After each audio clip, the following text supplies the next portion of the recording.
we all do other jobs when we're starting out.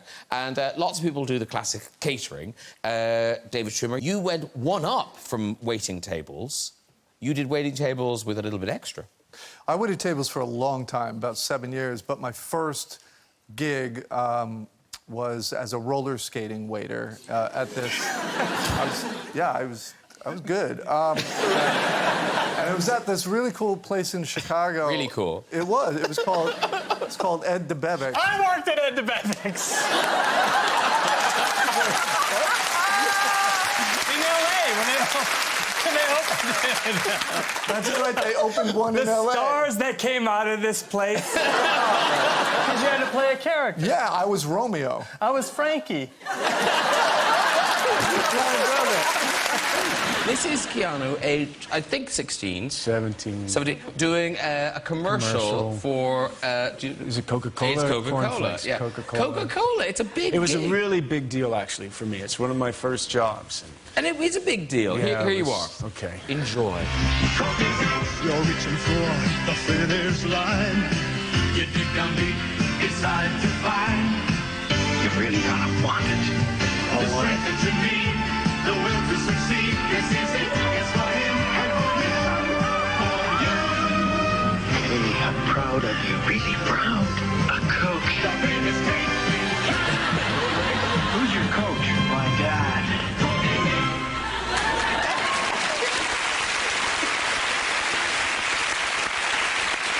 Was that an American commercial or a Canadian commercial? That was a Canadian commercial. And that was one of my first experiences where I actually had the director, you know, where you have to drink the drink and they keep saying, no, not like that. You know, and you're there for an hour and it's like, you're on a desert island. You're dying of thirst. Now say the line. Coke. No!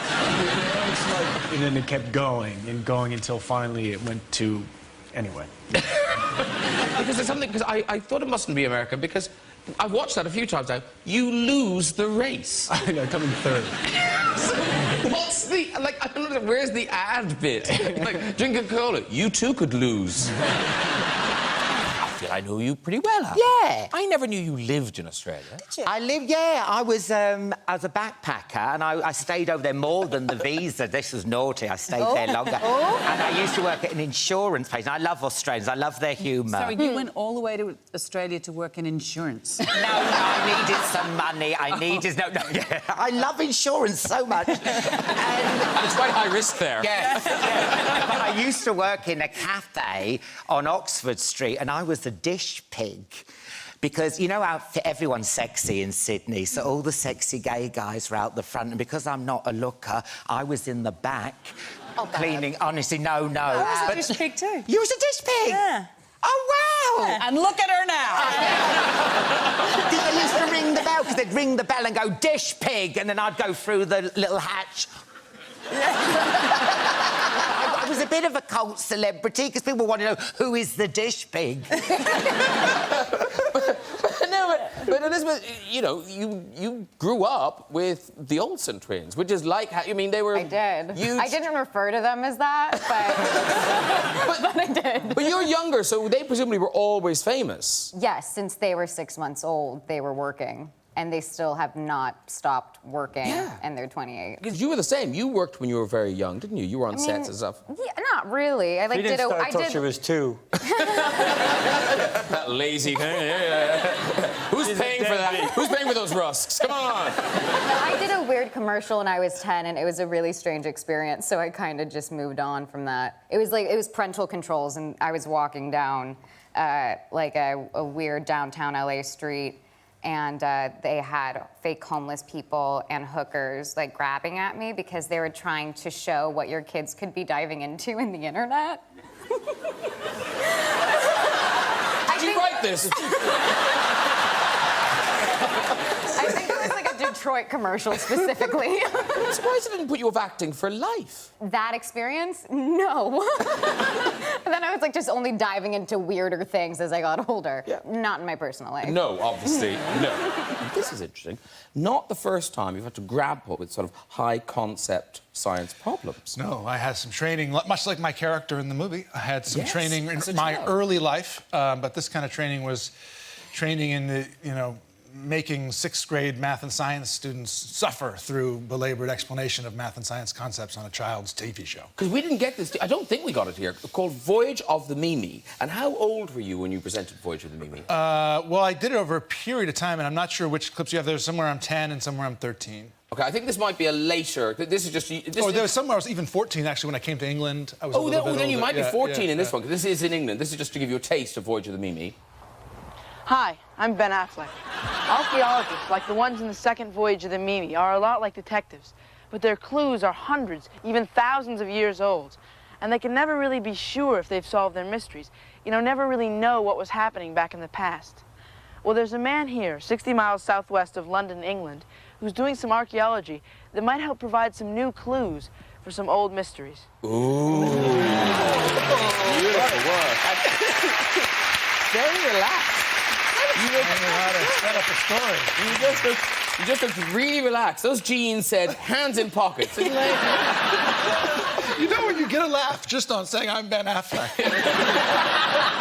Before the interview with the vampire thing, of course, you did lots of commercials. You would, Yeah. I mean, you were like the go-to girl for commercials. But you were, though. Oh, yeah, no, I booked the first commercial I ever went out on.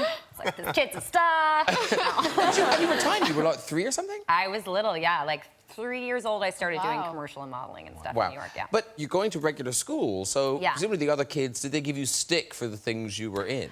One, because it was a baby doll that it would put yellow, it would have a diaper you could change. It was like either yellow or brown. And there was a great song that went along with it. So on the bus, I got sang that song for a very long time. And that was really great for me. But I was like, I made so much money. I didn't realize at that time. It was just going into the college fund. I was like, Wow. I had no idea. So it won't be traumatic if we show that commercial. I don't care. It's fine. I was It's a cute little adorable. girl. I don't care. It's adorable. Where Oh, good. I am now. It's Oh, fine. good. Yeah, okay. Yeah, It's not a tragedy. Yeah, it's not like you're, not it's not like you're trapped here. It's like story here right now. It's the only thing people want to talk to me about. We're good. Anyway, so the product is called Baby Uh-Oh. Yes, you're right. That was a great marketing meeting. Uh-oh. Baby Uh-oh. Very simple, yeah. Yeah, because it's just... It weighs itself. It's soiled itself. Oh.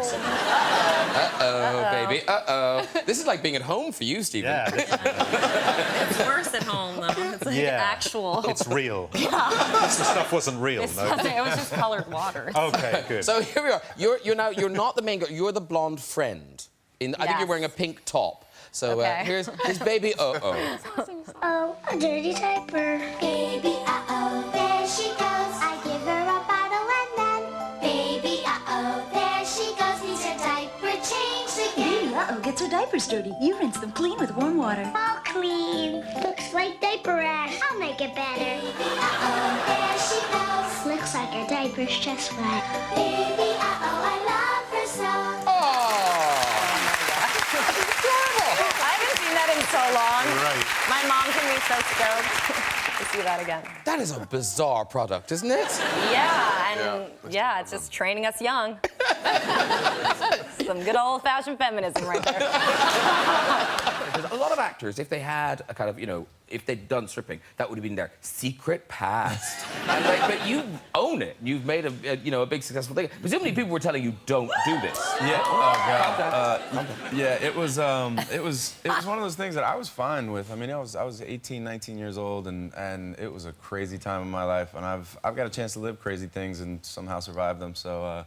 I wasn't really afraid of it coming out. And look at who's laughing now. Yeah. You turned it into a really successful franchise. Parlayed it. So, It was nice. Yeah. I just wanted to... this amazes me. So, in this country, when people are stripping, there's very basic jobs the strippers do. Like they're firemen, soldiers... Ours too, yeah. for the most part. But you chose bizarre things to be. Okay, well...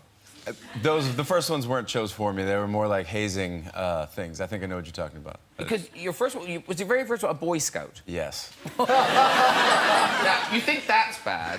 This is the song he would strip to. Hello, mother. Hello, father. Here I am. Camp Granada. Campus Berry. And then it stops and it's like, and you rip yourself off. fantastic. The worst part about that story is my sister came the very first night that I ever tried to shame me out of not doing it, I think, and that was mortifying. So she knew you were going to be there? Yeah, her friends all basically brought her and were trying to shame me out of doing it, but I followed through. In a good way. I don't actually know if there's a good way. I didn't realize how young. You were tiny. I was 5.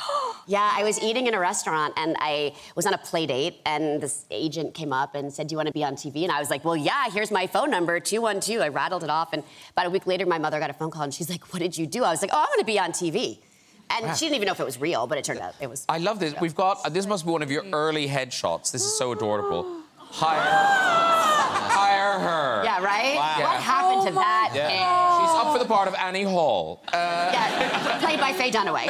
Oh, yes, actually, Yes. it's very Faye Dunaway as well. I know, right? You got a number out of 5. I did, I just learned it. I was very proud. And mind you, it was a landline, and you had to, like, dial. It was rotary when I was a child. Like, we're lucky we had phones, okay? And one of your first big gigs, and it must have been exciting, because I think it was a series of commercials you did. Yes, I did a series of commercials for Burger King, and it was the first commercial. Now we take it for granted that you always say another company's name in a commercial, but it was the first time that Burger King called out McDonald's for something. But they did it with a cute 5-year-old saying the lines, thinking, oh, McDonald's can't get mad at a 5-year-old. They turned around, they sued the advertising company, Burger King, and me. So at 5 years old, when you're growing up in New York City, do you know where all the kids have their 5th birthday parties? At McDonald's. Guess who couldn't go to any parties at 5?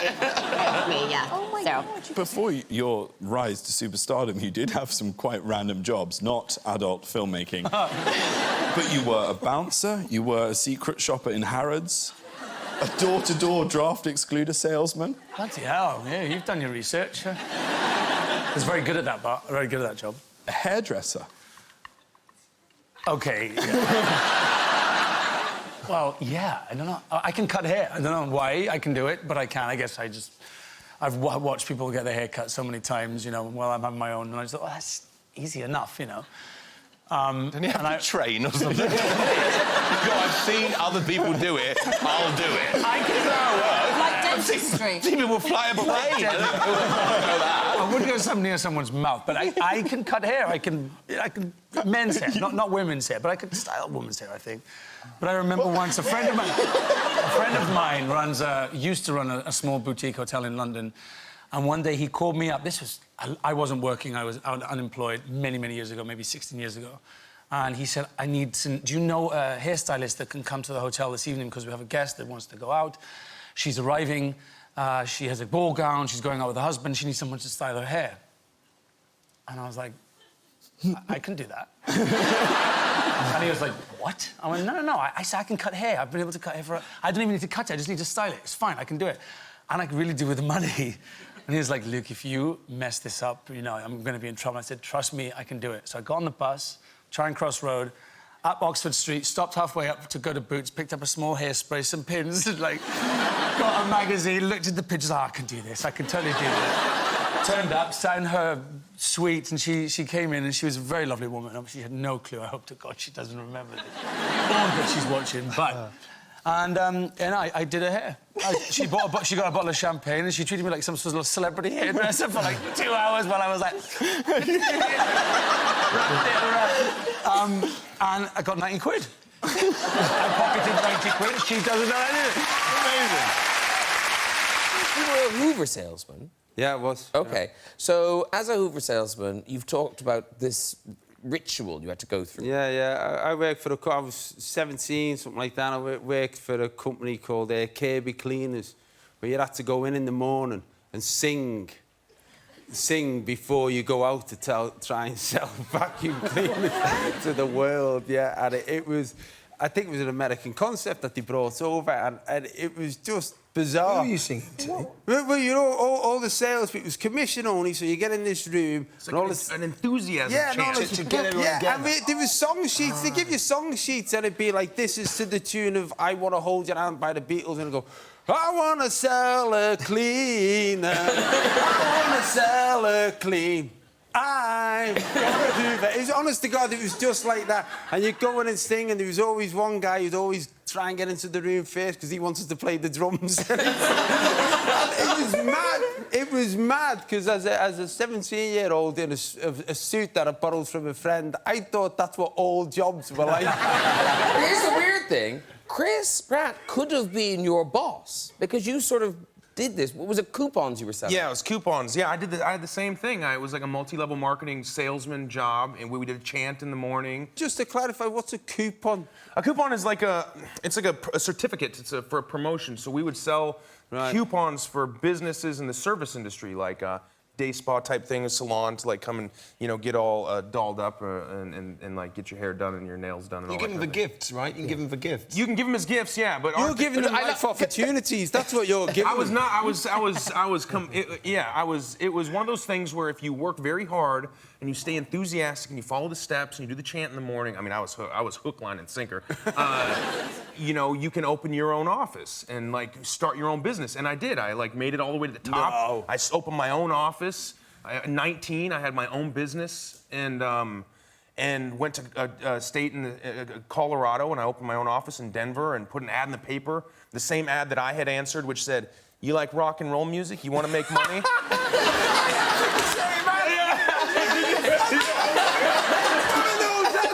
Is your life shit? Yeah. But whilst you're reading this, I'm getting a blowjob off a supermodel. If you want to live this life, ring this number. You go, wow, he means it. Yeah, it's the dipshit test. Only interested in hiring an idiot. Did you answer that ad? Check that box. Yes, I do like money. That's crazy. And I also like rock and roll music. Quick, you haven't already filled the position, have you? Yeah, so we put that same ad in the paper, and it turned out like it wasn't all enthusiastic 18-year-olds like myself who answered. It was like the bottom of the unemployment belt. Just terrible people who I'd send out to sell and represent my company, and they would like rob a place. Or, like, it was just terrible. But your chant made no sense at all. Not at all. Every morning, tell me how you're feeling. And we'd go, fantastic, terrific, great, oh yeah, strong juice, baby sucker, I feel wonderful, right on, right on, right on, juice, juice, juice, juice, juice. I feel great, ooh, wah, wah, let's kick some ass, Who's number one? We are. Who's number two? Who gives a